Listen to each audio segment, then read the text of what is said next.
बचपन में मम्मी जब मुझसे कहती थी कि मेरी बच्ची बहुत सुंदर है तो मुझे इस बात से बहुत खुशी होती थी, पर आज इसी बात से मैं सबसे ज्यादा दुखी हूँ।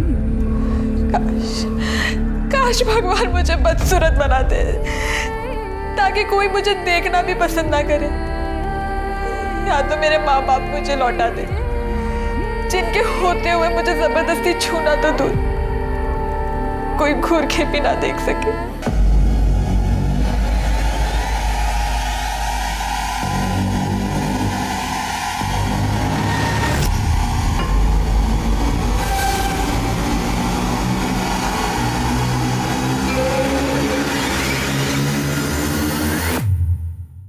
कुछ हुआ है, कुछ तो हुआ है मेरे साथ,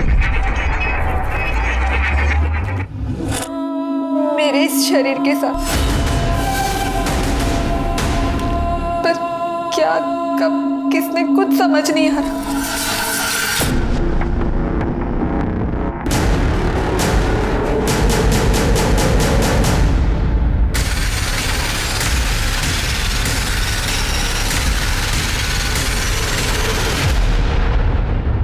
आज हम आपको एक ऐसा केस दिखाने जा रहे हैं जहां इंसानियत अपने पतन के सबसे निचली पायदान पर दिखाई देती है। एक अनाथ मासूम बच्ची जिससे लोगों को हमदर्दी दिखानी चाहिए थी, प्यार जताना चाहिए था, उसे इस सभ्य समाज ने एक आसान शिकार मान लिया और उसके साथ ऐसी ज्यादतियां की जिसे देख सुनकर हम सबकी रूह कांप जाए।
क्या कर रहे हो तुम? मुझे लगा कि तुम्हें ठंड लग रही होगी, इसलिए चादर दे रहा था।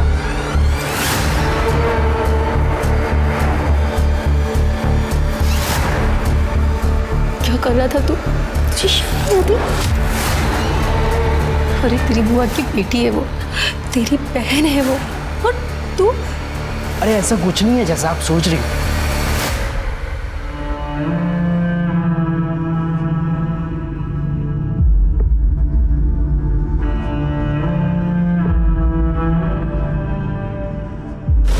विद्या बेटा, तूने सुबह से कुछ भी नहीं खाया, तेरे लिए कुछ बना के लाऊं?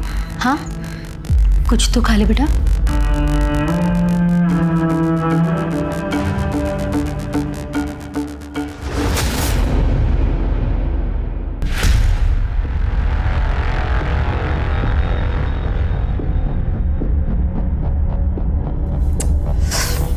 क्या कर रही है यार? तेरे सर पर यही भूत सवार रहता है क्या? सो जा चुपचाप। जैसे कि तुम मेरा सारा भूत उतार ही देते हो। अपने पति के साथ नहीं करूंगी तो और किसके साथ करूंगी? इस आदमी को तो रोमांस करना भी नहीं आता। अरे तो रोमांस है कोई स्विच नहीं, जब मन आया ऑन ऑफ कर लिया। हेलो चाचू प्लीज मुझे यहाँ से ले जाओ। विद्या बेटा क्या हुआ? मुझे मामा जी के घर से ले जाओ। विद्या मैं तुम्हें ले जाऊंगा, पहले ये बताओ कि हुआ क्या, तुम रो क्यों रही हो? वो संतोष भैया ना बड़े गंदे, घूरते रहते हैं और यहाँ वहाँ छूने की कोशिश करते हैं। क्या? चाचू प्लीज मुझे ले जाओ, मैं नहीं रह सकती यहाँ पे। बेटा आप डरो नहीं, मैं आपको कल लेने आ रहा हूँ। अभी आप चुप हो जाओ और सो जाओ। ठीक है चाचू।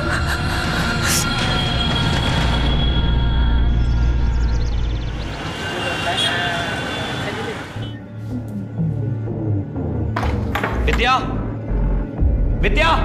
अरे अविनाश, आओ बैठो। सुमन, अविनाश जी आए, उनके लिए चाय पानी का इंतजाम करो। मैं आज चाय नाश्ता करने नहीं आया, विद्या को लेने आया हूँ। विद्या।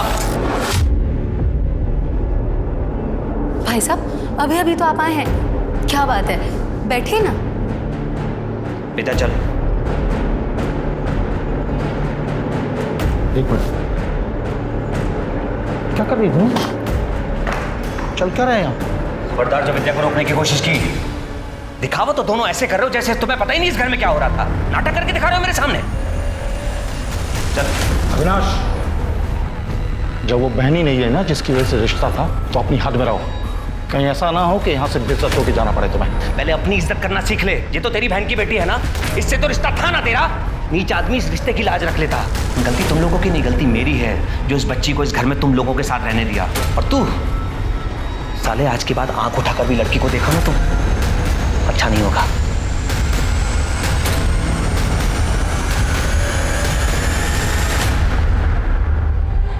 अच्छा हुआ अविनाश भाई साहब विद्या को यहाँ से लेकर चले गए, थोड़ी दिन और रुकती तो पता नहीं इसके साथ क्या होता।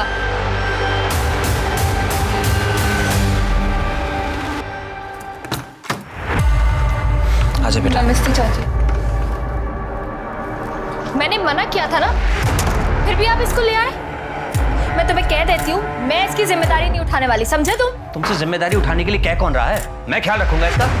और वैसे भी तुम ऐसा कर क्या रही हो, हाँ? जो इसके आने से बंद हो जाएगा। तुम्हें शर्म नहीं आती इतनी गंदी बात करते हुए? अपनी भतीजी के लिए अपनी बीवी पे इल्जाम लगा रहे हो। बस फालतू की बकवास पसंद नहीं मुझे। कान खोलकर सुन लो, विद्या यहीं रहेगी जब तक इसकी पढ़ाई पूरी नहीं हो जाती और शादी करके ही अपने घर नहीं चली जाती, तब तक अपनी जुबान बंद रखो। ये क्या बकवास कर रहे हो तुम?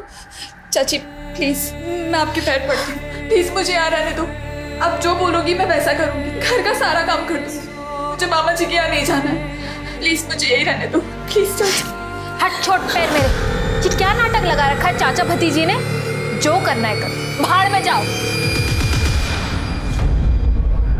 हाँ बेटा, खड़ी हो।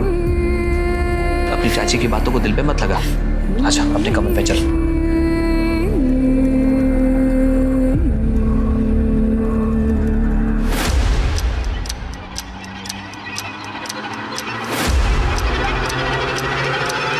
कुछ खो गया क्या? क्या ढूंढ रहे हो? नहीं, मैं घड़ी से पहने ही हुई है घड़ी। मैं बताओ। लो बेटा। विद्या, हमने प्रिंसिपल से बात कर ली है। कल तुम्हारा 12th में एडमिशन हो जाएगा और परसों से तुम स्कूल जा सकती हो।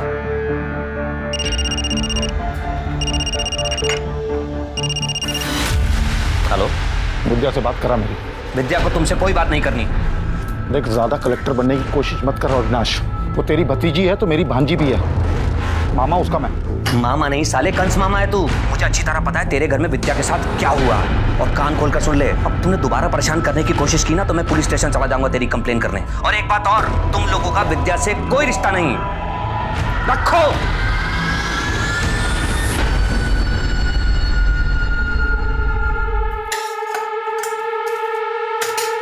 महारानी जी, आराम करके फुर्सत मिल गई हो तो थोड़ा घर का काम करेंगी, या आपने भी अपने चाचा की तरह मुझे इस घर का नौकर समझ के रखा है?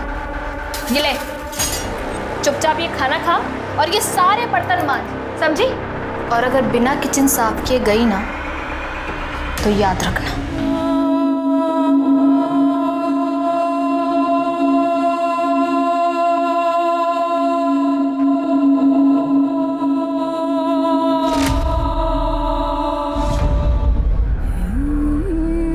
बेटा, पहले आराम से खाना खा ले, उसके बाद पढ़ाई कर लेना।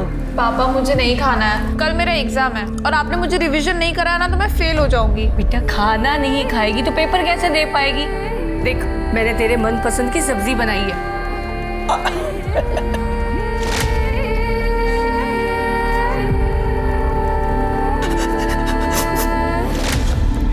पापा मुझे हॉस्टल नहीं जाना है, मैं यहाँ पे भी तो रह के पढ़ सकती हूँ ना। बेटा, बहुत बड़ा स्कूल है वो। अरे बड़ी सिफारिशों के बाद एडमिशन होता है वहाँ पर, और तू जानती है ना। तेरे एडमिशन पे मुझे कितनी अप्रोच लगानी पड़ी है। तू पैसों की चिंता मत कर, तू अपनी पढ़ाई की चिंता कर। गांव की जमीन बेची है, पैसा है हमारे पास में।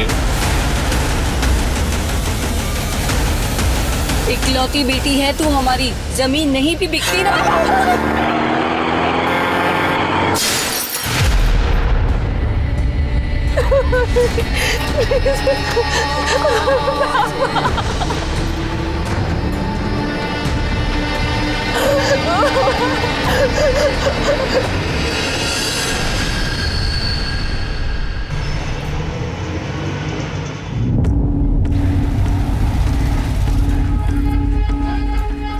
अच्छा सुन, मैं ज़रा पंडिताइन से मिलकर आती हूँ, तो ये सुला लेके घर जाओ, ठीक है?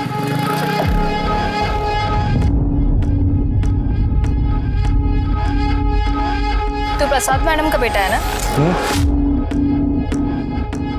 तेरी मम्मी को जाके बताऊं कि बाहर आके तू क्या क्या हरकतें करता है? बता दीजिए, फिर हम भी बता देंगे कि हम मालती मैडम से कितना प्यार करते हैं। और प्यार करना कोई गुनाह थोड़ी ना है।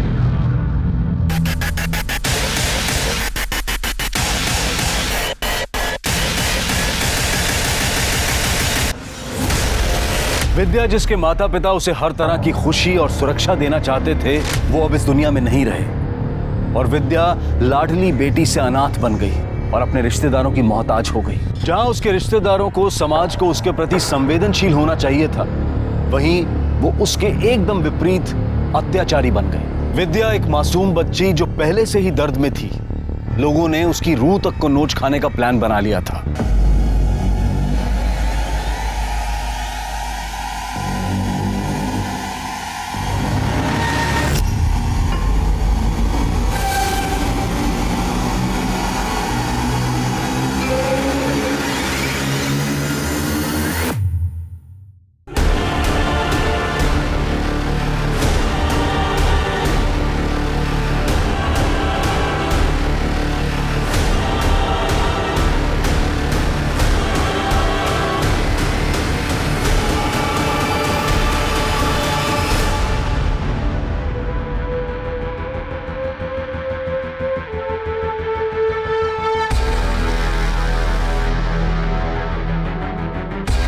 कुछ तो हुआ है मेरे साथ, मेरे इस शरीर के साथ, पर क्या, कब, किसने, कुछ समझ नहीं आ रहा।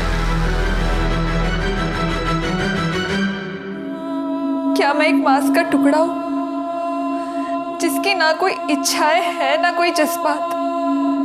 क्या मैं हमेशा उन लोगों के लिए एक भोग की चीज बनकर रह जाऊंगी?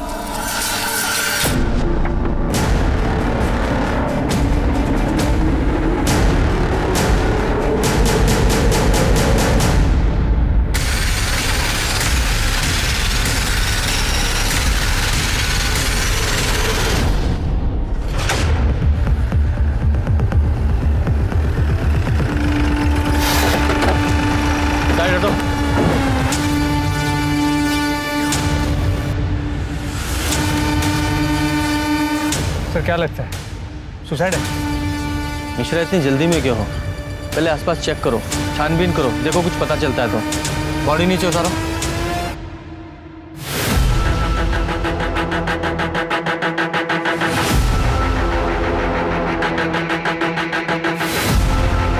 सर आसपास का पूरा एरिया चेक किया, ना कोई सुसाइड नोट मिला है, ना ही कोई क्लू। बॉडी को पोस्टमार्टम के लिए भेजो और पूछताछ करो, शायद किसी ने कुछ देखा या सुना हो। चलो पीछे पीछे चलो। क्या हो गया इससे? विद्या! आप लोग विद्या के चाचा चाची हैं, उसके माँ बाप कहाँ हैं? सर 2 महीने पहले एक एक्सीडेंट में उनका देहांत हुआ। सर एक्सीडेंट में भैया भाभी तो नहीं रहे, लेकिन किस्मत से विद्या बच गई थी। हम दोनों और उसके मामा मामी बस यही केयर टेकर थे उसके। उसकी मामी ने जिद की और उसे अपने साथ घर ले गई ताकि वो उनके साथ ही रहे। तो विद्या वापस कब आई? 1 महीने पहले से। क्यों, वहाँ कुछ प्रॉब्लम थी क्या? सर, विद्या ने मुझे बताया था कि उसकी मामी का बेटा संतोष उसे बुरी नजरों से देखता था, घूरता रहता था हर वक्त। बस मैं विद्या को यहाँ सहारनपुर ले आया और यहीं के स्कूल में उसका एडमिशन भी करवा दिया। अच्छा, एक बात बताइए, विद्या को पेड़ पे चढ़ना आता था? मुझे इस बारे में जानकारी नहीं। सर, मैंने एक बार विद्या को छज्जे पर से कुछ सामान उतारने के लिए कहा था, पर वो बहुत डर रही थी। मैंने उसकी मदद भी करनी चाहिए उसे ऊपर चढ़ाने के लिए, पर वो नहीं चढ़ पाई। मिश्रा, ये विद्या अगर एक छोटे से छज्जे पर नहीं चढ़ पाई तो इतने बड़े पेड़ पर रस्सी के साथ कैसे चढ़ी होगी? आई डाउट कि वो चढ़ पाई होगी। ये आत्महत्या का नहीं, हत्या का मामला लग रहा है। तुम एक काम करो, एक टीम लेकर मेरठ जाओ, वहाँ उसके मामा मामी और वहाँ के पड़ोसियों से पूछो, शायद कुछ पता चले। सर, पूजा सर, यहाँ के पड़ोसियों से पूछो, देखो क्या चल रहा था।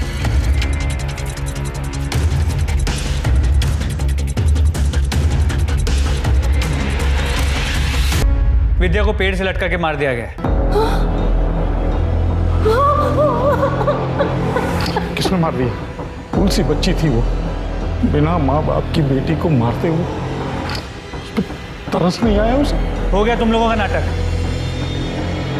अविनाश ने हमें सब कुछ बता दिया है। तेरे इस बेटे की बुरी नजर थी उस पे। नहीं, ऐसा कुछ नहीं था। बकवास कर रहा है वो अविनाश। अच्छा, इसलिए 1 महीने के अंदर यहाँ से अपने चाचा के घर वापस चली गई और वहाँ जाती 1 महीने के अंदर उसका मर्डर भी हो गया। कैसे? देखिए, ये अविनाश ना एक नंबर का कमीना आदमी है। किसी ने विद्या को हमारे खिलाफ भड़काया और जबरदस्ती उसको यहाँ से ले गया, और हम तो बेटी की तरह पालते थे उसको। असली कहानी है सर कि विद्या के बाप ने उसके नाम पे 25 लाख की प्रॉपर्टी की थी कि वो 18 साल की होगी वो तभी मिलेगी, और अभी कुछ महीनों में 18 साल की होने वाली थी वो, इसलिए वो उसको ले गया यहाँ से। वो घटिया से आदमी कुछ भी बोल रहा है और आप मान रहे हैं? सर, 25 लाख रुपए का लालच महेश को था, मुझे नहीं। तभी तो वो विद्या को लेके चला गया। अगर मुझे लालच होता तो मैं जाने देता उसे। मैं उसका चाचा हूं सर, उसकी जिम्मेदारी और पहला हक मेरा बनता है। तो वो 25 लाख रुपए की प्रॉपर्टी किसको मिलेगी अब? भगवान जाने किसे मिलेगी। मेरे हिसाब से तो सर एक नई महाभारत शुरू होने वाली है यहाँ। जब अनाथ बच्ची को सहारे की जरूरत थी तब तो कोई सामने आया नहीं। अब देखिए आप, यहाँ के वहाँ के सारे रिश्तेदार आ जाएंगे पैसों के लिए बिलों से बाहर निकल कर। मेरी तरफ से तो कोई भी लेके जाए, मुझे कोई परवाह नहीं। मैं अपनी नौकरी से खुश भी हूँ और संतुष्ट भी, और मुझे किसी की प्रॉपर्टी में कोई इंटरेस्ट नहीं।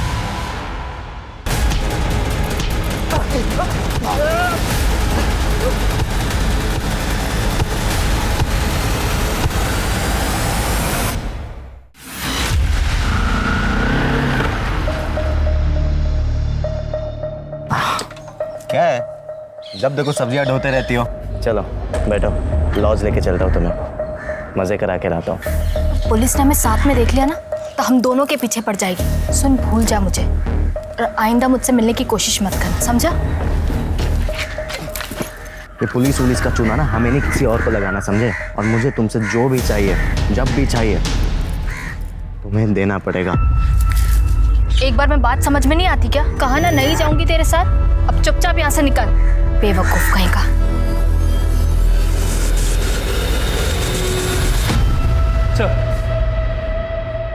सर, विद्या की पोस्टमार्टम रिपोर्ट। उसकी मौत दोपहर 1 से 3 बजे के बीच हुई है, गला घुटने की वजह से। और गले पे जो रस्सी के निशान मिले, उससे ये पता चला कि पहले उसके गले में फंदा डाला गया और उसे मारा गया, और फिर उसके बाद उसे पेड़ पे लटकाया गया।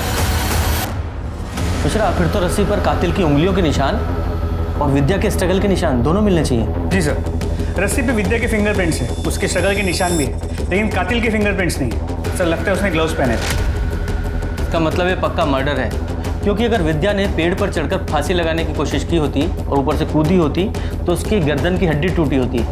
ऐसा तो पोस्टमार्टम रिपोर्ट में कुछ भी नहीं है। सर, एक और बात पता चली, रिपोर्ट के मुताबिक वो सेक्सुअली एक्टिव थी। मर्डर से कुछ दिन पहले भी उसने शारीरिक संबंध बनाए थे, लेकिन उसके साथ रेप हुआ था या उसने अपने मर्जी से सेक्स किया था ये नहीं पता चल पाया, क्योंकि उसके प्राइवेट पार्ट्स पे कोई इंजुरी मार्क्स नहीं है। मिश्रा, ये मर्डर फुल प्लानिंग के साथ किया गया है और इसे जल्दी से जल्दी सॉल्व करने के लिए हमारे पास फॉरेंसिक रिपोर्ट का होना बहुत ज़रूरी है। कब आ रही है? बहुत जल्द आ जाएगी। मिश्रा, एक काम करो, एक टीम के साथ मेरठ जाओ और विद्या के बारे में पूरी डिटेल्स पता लगाओ कि उसका कोई बॉयफ्रेंड था या नहीं था।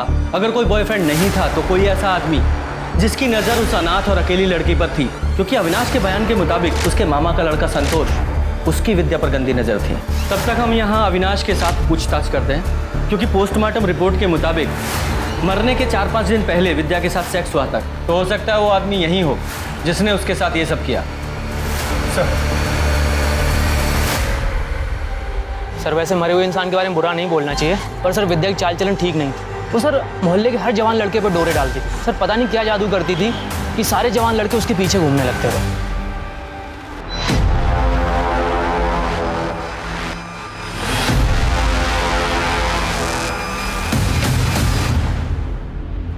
अबे फन्ने का तेरे बाप की रोड है क्या ये जो बीच में खड़ा है? चल रास्ता छोड़। सुनाई नहीं देता क्या देखो हैं? बे तेरे से बात कर रहा हूँ। तेरे कानपुर में हड़ताल है क्या?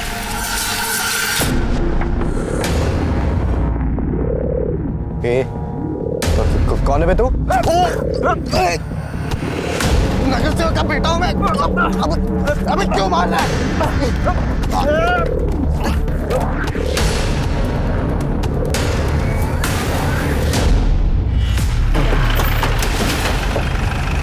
एक मिनट। आप प्रिया हैं? PSI Mishra, Saharanpur police station. आप विद्या को जानती है ना, महेश की भांजी?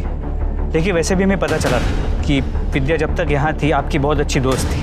आप लोग अक्सर मिलते जुलते थे। क्या आप बता सकते कि विद्या कैसी लड़की थी? मतलब उसका कोई बॉयफ्रेंड था या कोई ऐसा था जो उसे परेशान करता था? सर विद्या एक बहुत अच्छी लड़की थी। उसका किसी भी लड़के के साथ कोई चक्कर वक्कर नहीं चल रहा था। वो तो मेरे अलावा किसी से बात तक नहीं करती थी सर। हाँ बस हमेशा डरी डरी सी रहती थी। अपने मम्मी पापा को याद करके बहुत रोती थी सर। उसने अपने मामा के घर के बारे में कुछ बताया था? बताया था सर, सब बताया था। ओए वो विद्या है ना, तेरी बहन बुआ की बेटी? बहन होगी तेरी, दोबारा बहन में बोली होगी। वैसे भगवान ने गलती करी है, विद्या को इतना मस्त बनाकर और ऊपर से तेरी बहन बना दी। साले मुंह तोड़ दूंगा, बहन होगी तेरी। बहन मत बोलियो दोबारा। क्या हो गया, इतना क्यों चिढ़ रहा है? क्या हो गया? एक तो कब से ट्राई कर रहा हूँ, हाथ नहीं लगने दे रही, और ऊपर से तू परेशान कर रहा है। अरे विद्या तू आ गई? ये देख क्या लाया हूं तेरे लिए मैं, आइसक्रीम। ये ले। मुझे नहीं खानी है। अरे खाना। मामा जी आप खा लो, मुझे नहीं चाहिए। अरे तेरा इंतजार कर रहा हूं, तेरे लिए लाया हूं। आप खा लो। अरे मैं खिलाता हूँ, मैं खिलाता हूँ।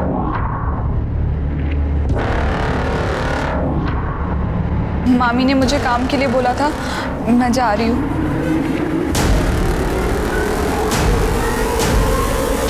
उसने मुझे अपने चाचा चाची के बारे में भी बताया था, तो मैंने ही उसे आइडिया दिया था कि वो अपने चाचा के घर चली जाए ताकि इन सब चीज़ों से बच सके।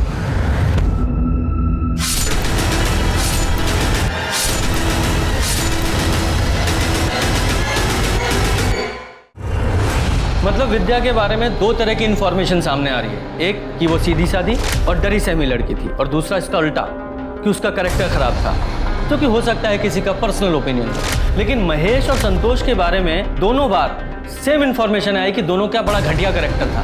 एक काम करो, ये संतोष और महेश दोनों के कॉल रिकॉर्ड्स और मोबाइल लोकेशंस निकलवाओ, और विद्या के बारे में पूरी डिटेल्स निकालो और ज़्यादा। सर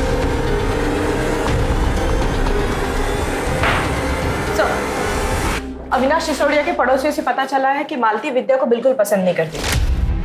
इनफैक्ट वो उसे अपने घर पर भी नहीं रखना चाहती थी, लेकिन अविनाश ने उसे जबरदस्ती अपने घर पर रखा था सर।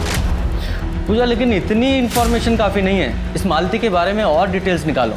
ये पता करो कि मालती विद्या को अपने घर से निकालने के लिए किस हद तक जा सकती है, और ये भी पता करो कि विद्या के शारीरिक संबंधों के बारे में उसके चाचा चाची को कितना पता था भी या नहीं। मैडम ये क्या कह रही हैं आप? ऐसा नहीं हो सकता, विद्या ऐसी लड़की थी ही नहीं।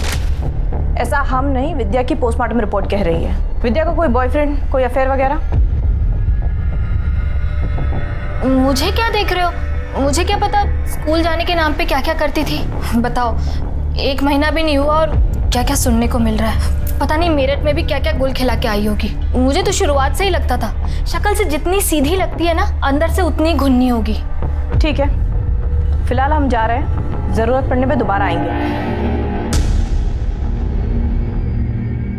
नजर रखो इस मालती पे।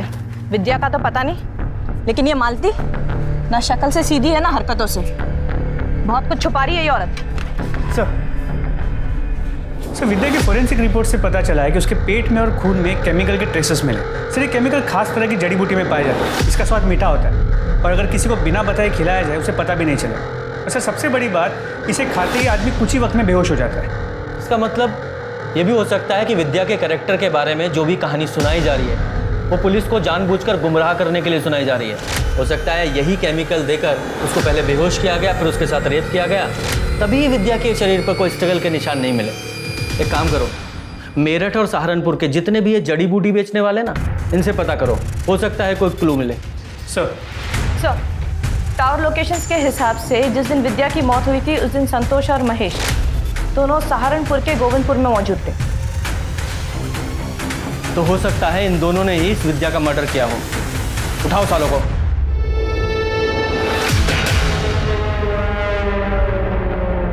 एक मिनट बात करते हैं। अबे क्या चाहिए? अबे मार क्यों अबे कौन है तू? सारे नगर से का बेटा, उसे काट दूंगा तुझे मैं।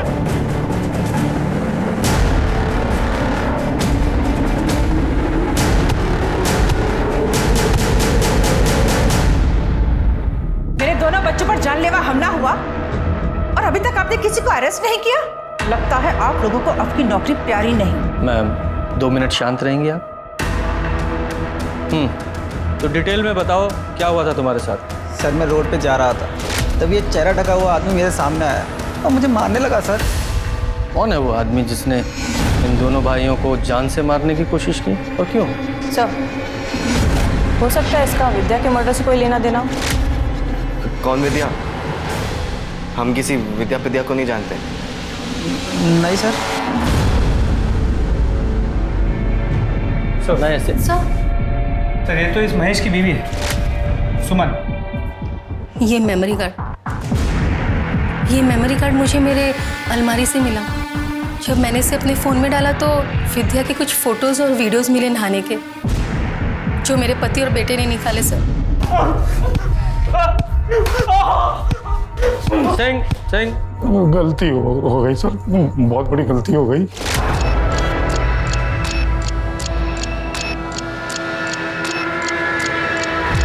ये क्या करें आप?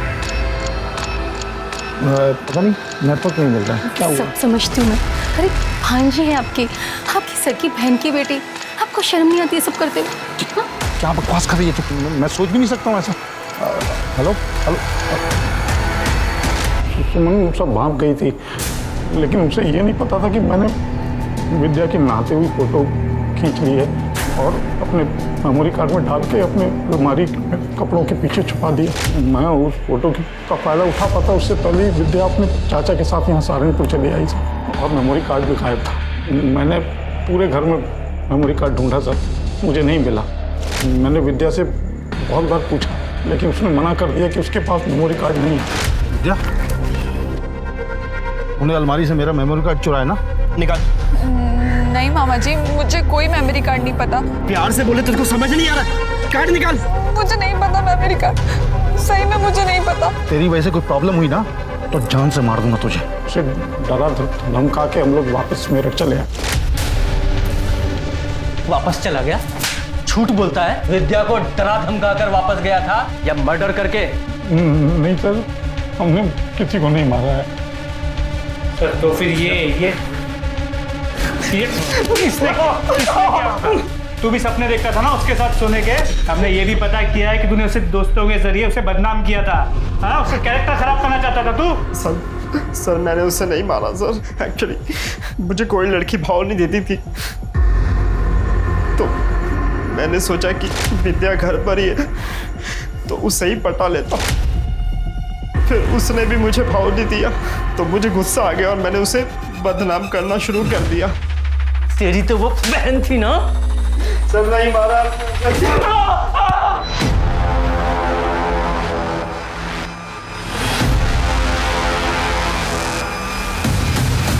क्या बे, रास्ता क्यों रुका? चल हट, जाने दे। मालती को जानता है तू? हाँ, क्या बात कर रहा था उससे? तेरे को क्यों बताऊं?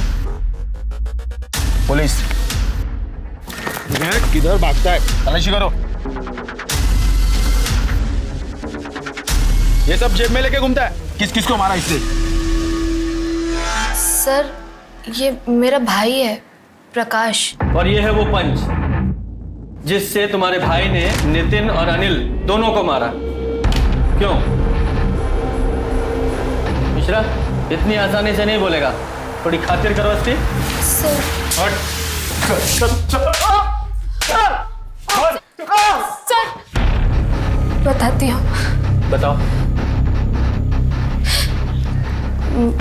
मेरे पति अविनाश मुझ पर बिल्कुल ध्यान नहीं देते, ना वो मुझे खुश कर पाते और ना ही बच्चा दे पाते, और इसीलिए मैंने नितिन के साथ अफेयर कर लिया। आगे बोलो। वही मेरी जिंदगी की सबसे बड़ी भूल थी। हम लौट जाते थे और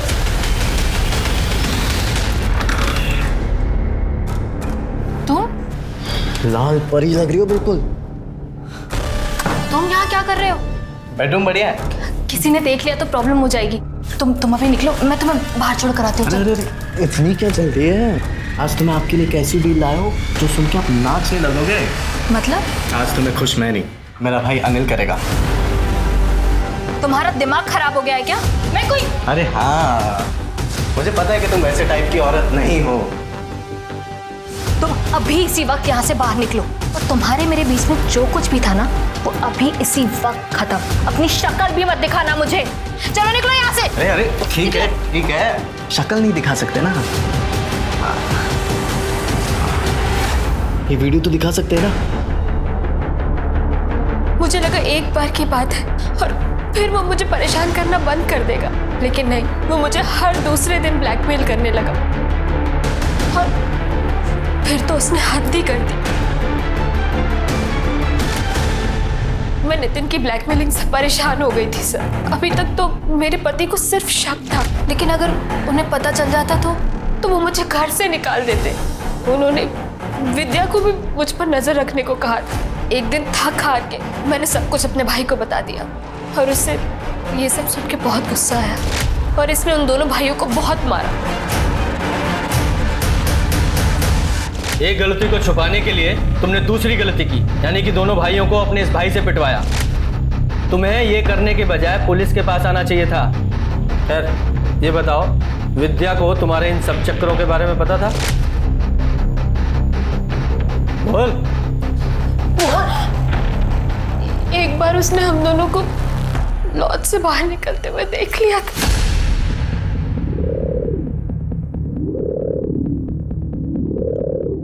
सुन, तूने अभी जो यहाँ देखा ना, किसी को बताना मत समझी। अगर तेरे चाचा को पता चला ना, तुझे घर से निकाल दूंगी और भेज दूंगी तेरे मामा के पास। नहीं, मैं चाचू को कुछ नहीं बोलूंगी। विद्या के बोलने के बाद भी तुझे डर था कि कहीं वो तेरे पति को ना बता दे, इसलिए तूने और तेरे भाई ने मिलकर विद्या को मार डाला। नहीं सर, हमने ऐसा कुछ नहीं किया। ऐसा नहीं तो कैसा किया? चारा बनाकर उन दोनों भाइयों के सामने विद्या को डाल दिया। नहीं सर, मैं तो खुद गलती से उन कमीनों के चंगुल में फंस गई थी। फिर मैं उस बेचारी मासूम विद्या को क्यों फंसाती? बेचारी मासूम विद्या? जब तूने विद्या को जड़ी बूटी देकर बेहोश करके उन भेड़ियों के सामने डाला था, तब नहीं ख्याल आया बेचारी मासूम विद्या का? सच बोल, क्या है? बोल। हमें पता है वो जड़ी बूटी तूने कहां से खरीदी, और उस जड़ी बूटी बेचने वाले ने भी तुम्हें पहचान लिया है। झूठ बोलने से कोई फायदा नहीं है। बोल, सारी बात बता। सर, मुझसे बहुत बड़ी गलती हो गई। क्या किया था तूने उसके साथ? एक दिन जब मैं और विद्या मार्केट से आ रहे थे।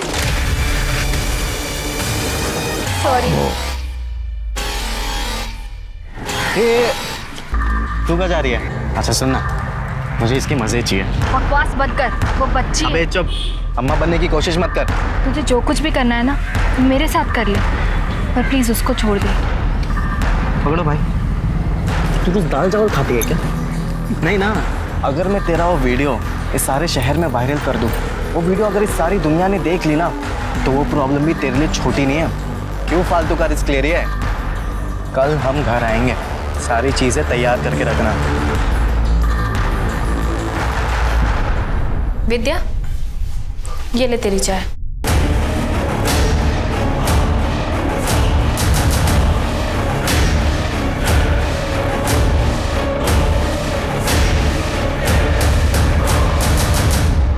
ए, तुम कहाँ जा रही हो? चुपचाप से यहीं पर खड़ी रहो। कभी कभी देखने में भी ना बहुत मजा आता है।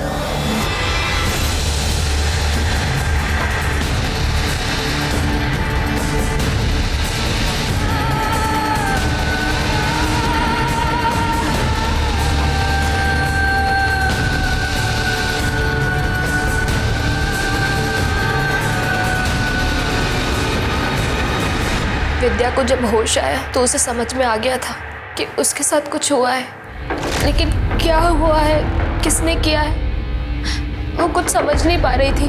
उसने मुझसे पूछा भी, पर मैंने उसे कुछ नहीं बताया। उसके बाद भी नितिन और उसका भाई हमारे घर कई बार आए और विद्या के साथ जबरदस्ती की। सर, उसके कुछ दिन बाद विद्या का मर्डर हो गया, पर सर उसके मर्डर में मेरे और मेरे भाई का कोई हाथ नहीं। मैं सच कह रही हूँ, हमने कुछ नहीं किया सर। तुझे पता भी है तूने किया क्या है? तेरी वजह से एक अनाथ मासूम बच्ची की जिंदगी बर्बाद हो गई। मिश्रा, ये नितिन, उसके भाई और उसके दोस्तों को ब्लैकमेलिंग और रेप के चार्ज में अरेस्ट करो और साथ में इन दोनों को भी अंदर डालो। हम अपने रिश्तेदारों से प्यार और भरोसे की उम्मीद रखते हैं, पर मुझे क्या मिला? सिर्फ विश्वासघात। मेरे इस शरीर को दरिंदों के सामने मांस के टुकड़े की तरह फेंका गया, जैसे मैं कोई इंसान नहीं, हवस बुझाने वाली एक चीज हूँ।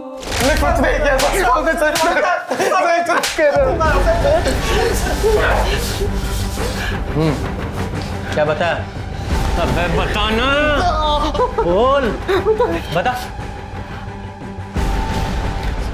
सर हमें तलब लग गई थी, तो मालती के बाद हमें विद्या पसंद आ गई थी, इसलिए हमें विद्या के साथ।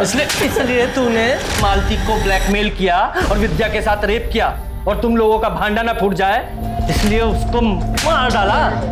नहीं सर, हमने नहीं मारा उसे सर हमें जो चाहिए था वो तो मिल ही रहा था ना सर, तो हम क्यों मारेंगे सर उसे?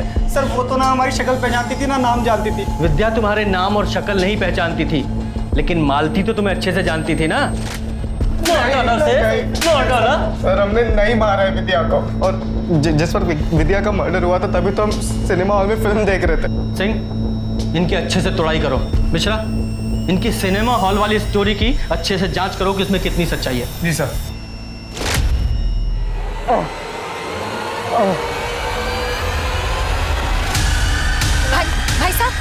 भाई साहब क्या हुआ आपको? तो बहुत खून निकल रहा है। आप घबराइए मत, मैं किसी को बुला के लेकर आता हूँ अस्पताल ले जाने के लिए।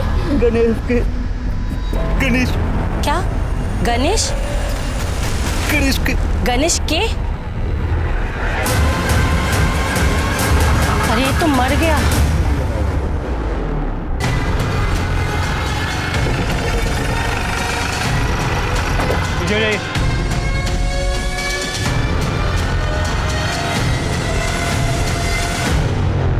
जरा आसपास चेक करो। सर, लगता है चाकू मारा गया है। मिश्रा, जरा जेबी चेक करो। मोबाइल, पर्स, कुछ भी नहीं। मतलब कातिल नहीं चाहता था कि इसकी आइडेंटिटी किसी को पता चले, इसलिए मोबाइल, पर्स, आईडी कार्ड सब ले गया। सिंह, कुछ मिला? नहीं सर, मर्डर वेपन या आईडी प्रूफ कुछ भी नहीं मिला। ठीक है, बॉडी को पोस्टमार्टम के लिए भेजो। सर, और वो औरत कहाँ है जिसने फोन किया था? जी मैंने किया था। आपने उस आदमी को देखा था जिसने इसे चाकू मारा? जी नहीं, जब तक मैं यहाँ आई तब तक वो तड़प रहा था, बस एक नाम ले रहा था। गणेश। गणेश? गणेश के। गणेश के। गणेश के। पूजा, सर स्टेटमेंट लो। Yes sir. मिश्रा, ये गणेश के, इसका क्या मतलब हुआ? सर हो सकता है कि ये अपने किलर का नाम ले रहा है। ये कुछ और है या किलर का नाम, ये पता लगाना पड़ेगा। सर अनिल और नितिन सच कह रहे हैं। सिनेमा हॉल की सीसीटीवी से कंफर्म हुआ है कि जिस वक्त विद्या का मर्डर हुआ था वो दोनों सिनेमा हॉल में थे। अगर इन दोनों ने भी विद्या का मर्डर नहीं किया, फिर कौन है जिसने उसका मर्डर किया? जिस आदमी की हमें डेड बॉडी मिली थी उसके फोटोज मैंने अपलोड किए अपने साइट पे। जानकारी मिली है सर। उस आदमी का नाम बाबू गुजर है सर। सर बाबू गुजर हिस्ट्री शीटर था। गौर करने वाली बात यह है कि विद्या के माता पिता का 3 महीने पहले जिस ट्रक एक्सीडेंट में मौत हुआ था उसका ड्राइवर बाबू गुजर था।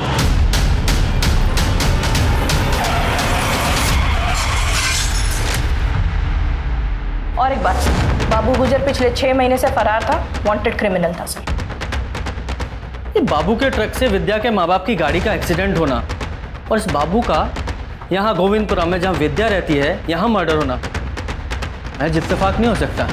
देखो विद्या के माँ बाप के साथ साथ विद्या के मर्डर में भी इस बाबू का हाथ हो सकता है। और ये बाबू मरते वक्त क्या बोला था? गणेश के इसका क्या मतलब है? सर गणेश के का मतलब तो अब तक नहीं समझ में आया, लेकिन इस बाबू गुर्जर का एड्रेस हम उसके रिकॉर्ड से निकाल सकते हैं। किधर? सर यहीं पे आगे दूसरा घर। सही है बाबू गुर्जर। यहाँ का ताला तो पहले ही टूटा हुआ है, लगता है हमसे पहले कोई यहाँ पहुँच चुका था। चलो अंदर चल के देखते हैं। सर आपने सही कहा था, हमसे पहले कोई यहाँ आ चुका है। हाँ, और शायद उसे वो मिल भी चुका हो जिसकी तलाश में वो यहाँ आया था। लेकिन फिर भी घर की अच्छे से तलाशी लो, घर का कोना कोना छानो।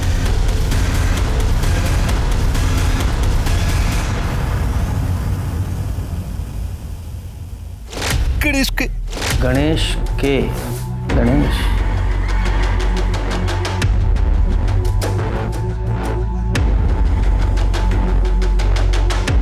गणेश के पीछे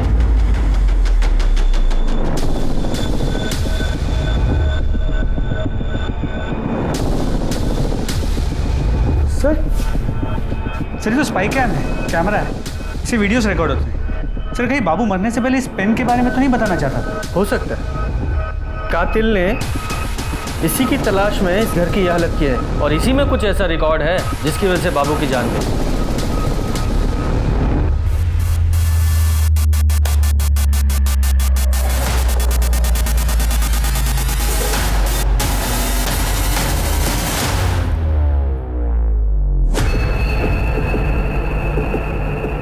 अब बोल। सहारनपुर दिल्ली हाईवे के लिए सरकार ने बहुत सारे लोगों से जमीनें ली थी और अच्छा खासा मुआवजा भी दिया था। हमारी भी जमीन ली गई थी, लेकिन मेरे हिस्से में क्या आया? चंद टुकड़े। जानते हैं क्यों? क्योंकि मेरे अपने ही भाई ने धोखा देकर सारी जमीन अपने नाम करा ली। मैं बदले की आग में जल रहा था, इसलिए मैंने बाबू को सुपारी देकर ट्रक से उन दोनों का एक्सीडेंट करवा दी। मैंने बाबू से कहा था कि कोई भी जिंदा नहीं बचना चाहिए, लेकिन उस एक्सीडेंट में विद्या बच गई। उसके जिंदा बचने से ना मुझे पैसा मिला और ना प्रॉपर्टी, और ऊपर से बाबू रोज पैसों के लिए तकादा कर रहा था। मेरे घर के आसपास घूमने लगा, मंडराने लगा। मैं डर गया कि अगर मैंने बाबू को पैसे नहीं दिए तो वो पुलिस के सामने अपनी जुबान खोल देगा। तभी विद्या का कॉल आया, मुझे कहने लगी कि मामा के यहाँ से ले जाओ। तभी मुझे एक प्लान आया। मैंने बाबू से बात की और 1 महीने की मोहलत और ले ली। मैंने सोचा इस 1 महीने में विद्या को भी ठिकाने लगा दूंगा और 25 लाख रुपए और प्रॉपर्टी अपने नाम करा सकूं। पर एक दिन जब विद्या स्कूल से आ रही थी, मैंने सारी तैयारी पहले से ही करके रखी थी, तो मैंने एक फंदा बना के उसके गले में उसका गला घोट दिया। सब कुछ प्लान के मुताबिक चल रहा था, लेकिन पता नहीं बाबू गोविंदपुरी में उस दिन कहाँ से आके टपक पड़ा। तो खींच के बांध दिया ताकि सबको लगे कि एक सुसाइड है। बाबू मुझे धमकी देने लगा कि उसके पास मेरे खिलाफ सबूत है। अगर मैंने सुपारी की रकम के अलावा 10 लाख रुपए और नहीं दिए तो वो सारे सबूत पुलिस को दे देगा। कहाँ से देता मैं उसे पैसे? तब मुझे ख्याल आया कि जब मैं अपने भाई भाभी को पैसों के लिए मार सकता हूँ तो बाबू की औकात क्या है?